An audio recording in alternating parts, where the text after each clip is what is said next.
महागाईच्या विरोधात आज आंदोलन केलेलं होतं. सगळ्याच गोष्टी दर वधारलेले पाहायला मिळतात. बघा 2014 पासून एक मोदी सरकार आल्यापासून म्हणजे आम्ही गुजरातमध्ये मोदी साहेबांनी जे करून दाखवला लोकांना वाटलं की देशामध्ये सुद्धा तसे करून दाखवते. 2014 ची इलेक्शन झाली, 2019 ची इलेक्शन झाली, 2024 ची इलेक्शन झाली.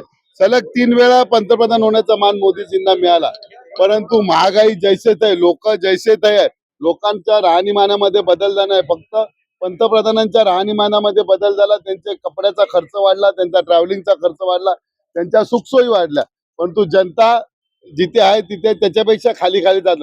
आणि आता तुम्ही बघता मागच्या 4 महिन्यापासून सातत्याने मोदींजींना विचारत होते सरकारला की आपल्याला युद्धाचा काय परिणाम होईल का.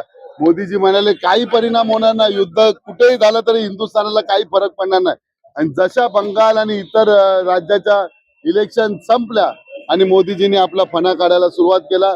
पेट्रोल वाढायला काय मर्यादा आहे की नाही. म्हणजे एक दिवस ऍड करून पेट्रोल वाढतंय, पेट्रोल वाढत नाही तो डिझेल वाढते, डिझेल नाही वाढत तर सीएनजी गॅस वाढते, सीएनजी गॅस नाही तर स्वयंपाकघरातला गॅस आणि पीएलजी गॅस यांची वाढ होते.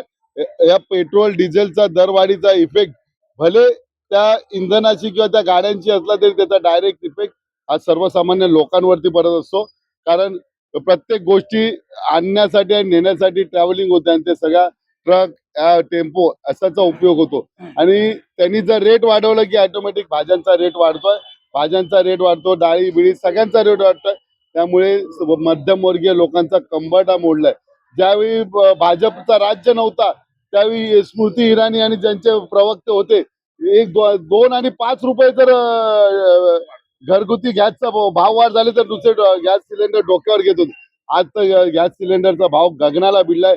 भाजपचे नेते गेले कुठे, यांना शोधायला आता बक्षिसं लावली पाहिजे.